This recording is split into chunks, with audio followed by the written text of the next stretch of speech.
Hi, and welcome to Nature's Path to Wellness. My name is Wendy, and today we're going to be talking all about vitamin B2, also known as riboflavin. So, vitamin B2 or riboflavin is a water-soluble vitamin, and some of the natural sources that you can find vitamin B2 in are milk and dairy products, meat such as kidney, eggs, and vegetarian sources include whole grains, enriched cereal products, enriched flour products, yogurt, and beans.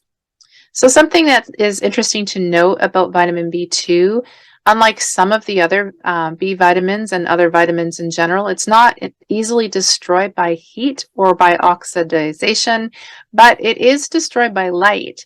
So it's interesting because if you're thinking about maybe raw dairy products or organic milks and that kind of thing, if you purchase those types of things in the grocery store, you'll notice, or a health food store, that they do come in glass bottles.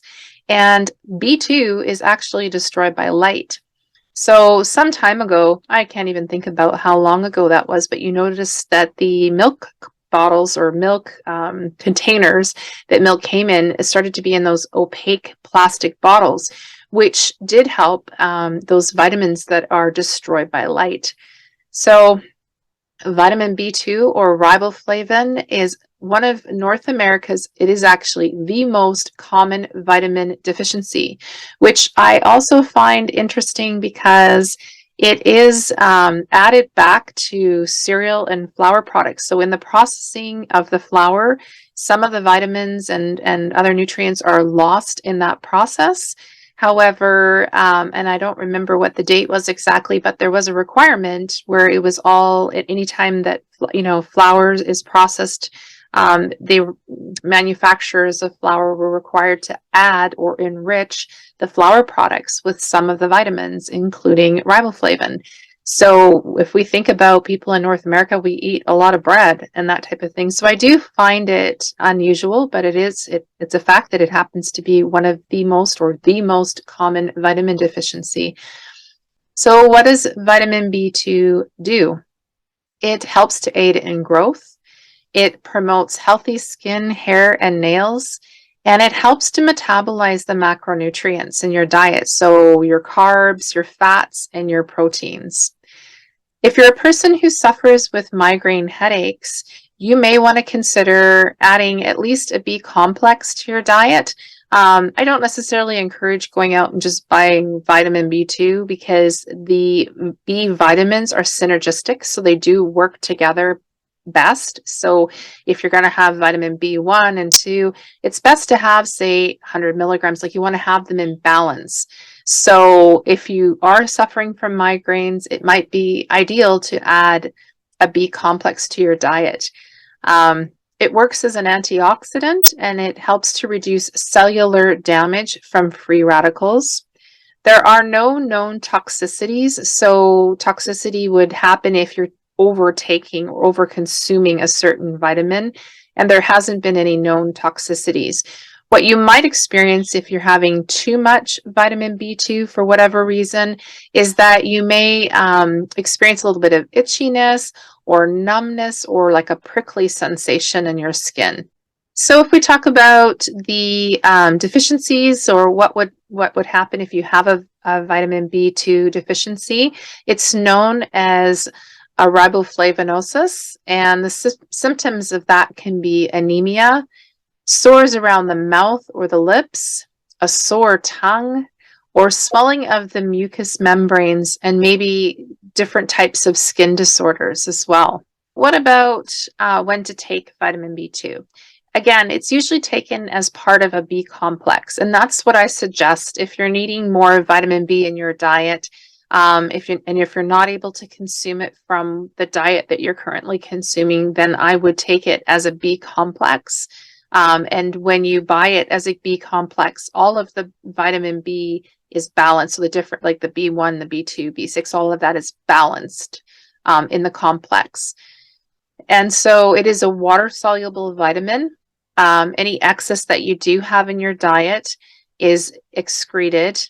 It's best taken with food because it does help to increase its absorption. So some interactions or notable issues with vitamin B2 is that depression medications, tricyclic antidepressants, may reduce the amount of riboflavin in the body, and phenobarbital, which is taken for seizures, may increase the amount of riboflavin in the body. That's interesting that it would increase. So iron absorption is ameliorated for those with a deficiency. And tetracycline effectiveness. So if you're taking tetracycline, which it's taken for a few different issues, most notably if you have very bad acne, you may be prescribed tetracycline, and its effectiveness is reduced by vitamin B1, B2, and other B vitamins. Thiazide diuretics may cause increased excretion of B2. So if you're on these types of diuretics, you may want to be aware that the B2 in your diet is being excreted, and then it may cause a bit of a deficiency. So being on a prolonged restricted diet, so if somebody is prescribed a very restrictive diet, for example, for diabetes, if you have type 2 diabetes, and you've gone in to see a doctor and they may prescribe a very restrictive diet, and it could cause a deficiency. If you're seeing a nutritionist, so if you were to come to see me about a type 2 diabetes issue, it would be part of the protocol for me to design a diet that is going to not only help you with the type 2 diabetes, but also to help keep the micronutrients as well as the macronutrients in your diet in check and balanced. So high doses of vitamin B2 may cause ultraviolet sensitivity. So if you are prescribed for whatever reason a higher dose of vitamin B2 than one would normally take, you may experience ultraviolet sensitivity. So if you're going out in the sun, and it could cause issues with your eyes, you may want to be wearing sunglasses. I am not one who supports sunscreen. And there's a lot of reasons around that, and that I will save for another video, but maybe reduce your exposure time if at all possible. And again, protect your eyes by wearing a sunglass, a good quality sunglasses.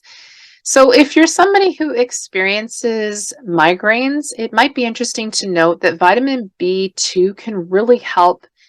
There's been a lot of documented studies on the value of taking vitamin B2 and how it can reduce the frequency and the severity as well as the duration of migraine headaches. So let's look at what the recommended dietary allowance is for vitamin B2. Infants 0 to 6 months would be consuming or should be consuming 0.3 milligrams. Children 1 to 3 years, 0.4 milligrams. 4 to 8 years, 0.6 milligrams. So you can just see a slight increase as children are getting older. 9 to 13 years, 0.9 milligrams. Men aged 14 and up, 1.3 milligrams. Women ages 14 to 18, 1 milligram. Women 18 plus, 1.1 milligram. And women who are breastfeeding at any age or stage would be 1.6 milligrams. So that's all I have for you today regarding vitamin B2. I look forward to seeing you again in the next video.